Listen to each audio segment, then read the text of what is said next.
Two movies came out recently that were pretty similar: Scream 2022 and I Know What You Did Last Summer 2025. Both films tried to bring back their respective late 90s franchises with bold new directions. In some ways, they succeeded, and in others, they failed. But which film delivered the bloodiest deaths, the best use of its legacy characters, and the most shocking twist? It's time to throw hands, baby! Scream 2022 versus I Know What You Did Last Summer 2025. Before we compare and contrast these two bad boys, I do want to warn you that there will be spoilers ahead for both films in today's video. Make sure you've seen both of these puppies before getting into the rest of this. You have been warned. Starting off with something simple, but still a huge talking point regardless, is those two titles. Both films just recycle the same title as their originals, and that feels pretty boring to me. I mean, I Know What You Did Last Summer 2025 literally comes from a franchise that had increasingly ridiculous titles as the series went along until now, and everyone just calls it Scream 5 anyways. It seems like the studio thought that maybe adding a subtitle or a number at the end of these sequels would hurt the box office reception, but Final Destination Bloodlines and Scream 6 would beg to differ. In this category, both of these requels lose. Getting into a less jokey comparison, however, let's talk about our opening scenes and inciting incidents. Scream 5 has a very typical opening in a rich-ass looking house with a young woman answering a call from a stranger. That was a fresh setup back in the 70s, and they reinvented it in the 90s, but here in 2022, I don't know if there's anything else left to write. Also, in that rich-ass house, you still have a landline? After Tara here fails to cook ramen properly, references the original movie, and has a run-of-the-mill conversation with the killer that feels right out of a fan film, the scene thankfully comes to life with some tension-fueled chasing and slashing. It does feel a little disappointing ultimately that we don't get a kill from this opening scene, the only time in Scream history that's ever happened. Boring. But Tara does get beat the f up here. That leg stomp followed by the knife in the hand, it showcases that this ghost face means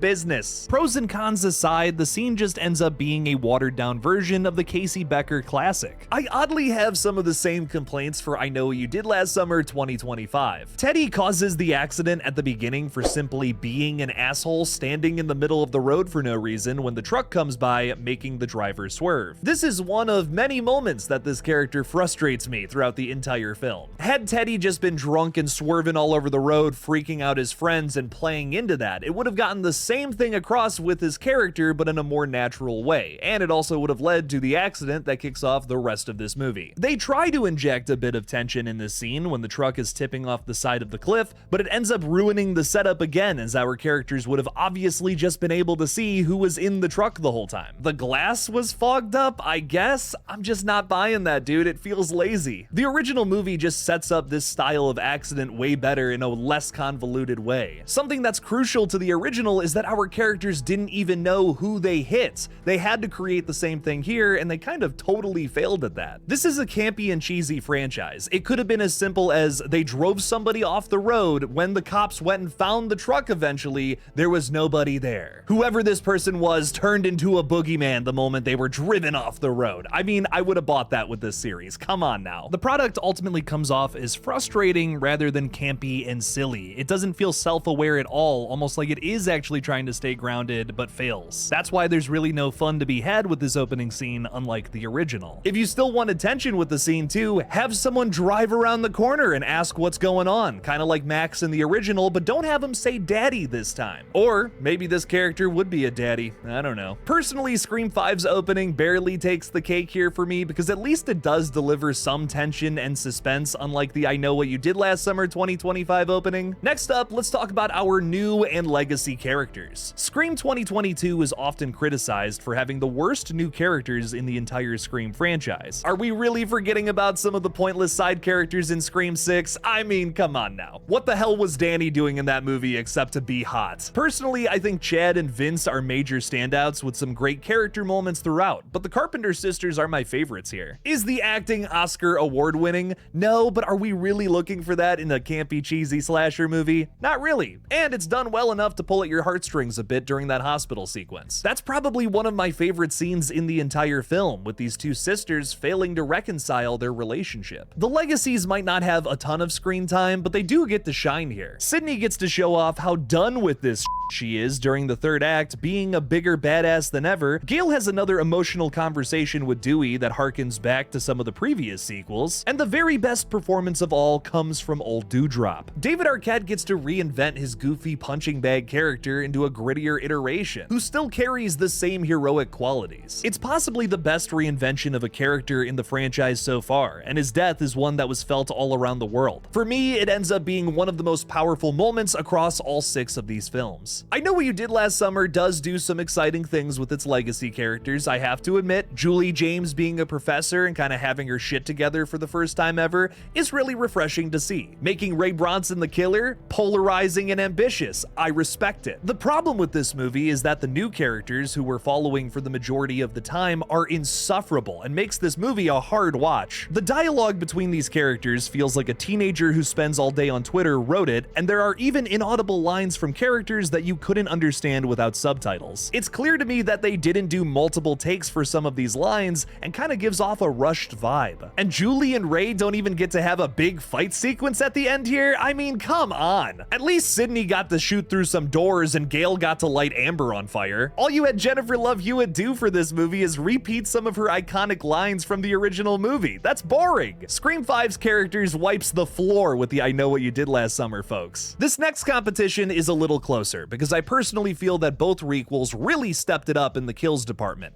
but I'm gonna give this one to I Know What You Did Last Summer. Overall, I think Scream 5 has the better deaths, especially with Wes's slow neck stab and Richie getting absolutely eviscerated by Sam in the third act, but I have to give I Know What You Did Last Summer some major props for easily having the best kills of the entire series here. Rewatching these 3 movies, there's really not a whole lot of exciting kills. Some good chase sequences, but the actual kills themselves, not much to write home about. I think what is my 2 favorite kills from the Fisherman throughout this entire franchise, across all 4 movies and even the TV show, is easily the spear gun taking out Danica's new boyfriend or whatever. They ran through that subplot fast. And my number 1 is absolutely the hook slowly going through Teddy's father's neck. I can't deny that it's my favorite kill in the entire franchise. It's really well done, even if they kind of took it from Scream 5. Bravo, Mr. and Mrs. Fisherman. The killer reveal, however, is a landslide victory for Scream. Amber revealing herself mid-conversation by shooting Liv in the face has to be one of the most iconic moments in Scream history. It floored me the first time I saw it, and it's easily one of my favorite reveals in that entire franchise. I really do appreciate how the mystery is laid out in the 5th entry too. Jack Quaid's Richie Kirsch may have been obvious from the get-go, but with him on the brain, I never pieced together who the accomplice could have been. So was the excitement kinda gone by the time that Richie stabbed Sam in the side? Sure, nobody's calling this the best reveal in the franchise, that will always be the original, come on now. But it definitely does not dull the shine of the previous scene with Amber. A modern and fresh motive about toxic fandom is the cherry on top too. Love it or hate it, you gotta respect the ambitious swing that was the I Know What You Did Last Summer ending. Making Ray Bronson the killer was a risk. I'm glad that they didn't play it completely safe, but ultimately this twist just doesn't really work for me. Where Amber Freeman has these hints of bitchiness throughout the entire Scream requel that plays into her secret killer identity, I just never felt that from Ray Bronson here. There's oddly more setup with Ray becoming the killer down the line in previous films than there is here. Barry suspects him in the original, and he has that creepy line about always being there for Julie. Had they incorporated that same creepiness into the character here, I might have bought into it a little more. I needed more than just the guy telling me he hasn't handled the trauma well over the last 28-ish years. Show me that, opposed to telling me. I also feel that Sarah Pidgeon's Stevie character was a little obvious as the killer, as sort of the black sheep of this group. Really not much to write home about here. I had it all figured out the moment they said that she was working at Ray's bar. There's a clear victor here, but in reality, these are 2 franchises that I don't know why they keep getting compared with each other. I'm making this video because so many people are saying, oh my god, I Know What You Did Last Summer did it better than Scream 5, or vice versa,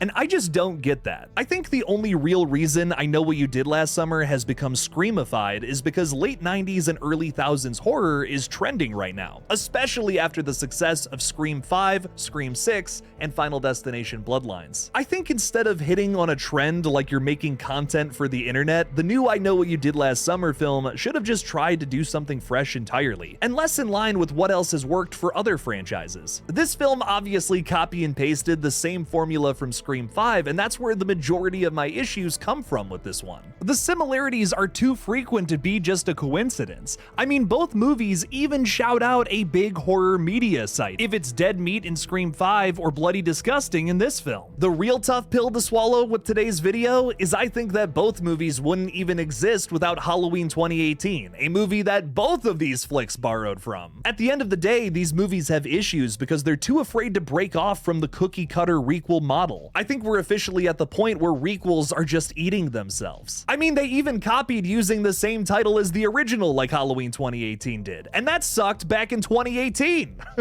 Just give it a damn subtitle, no one cares. My vote goes to Scream 2022. But who do you think should take the gold? Once this video goes up, channel members will be able to vote on who really won this competition. You all will ultimately make the final choice here. Speaking of which, last time we compared Final Destination Bloodlines with a very similar film, The Monkey, and 76% of you chose Bloodlines to become the victor. Congratulations to Final Destination 6 for being our latest winner. Become a channel member today to vote in this poll and receive exclusive monthly videos, have shorts made out of your comments, merch store discounts, and so much more. Thank you all for watching, please subscribe, and as always, don't forget to kill it out there, y'all.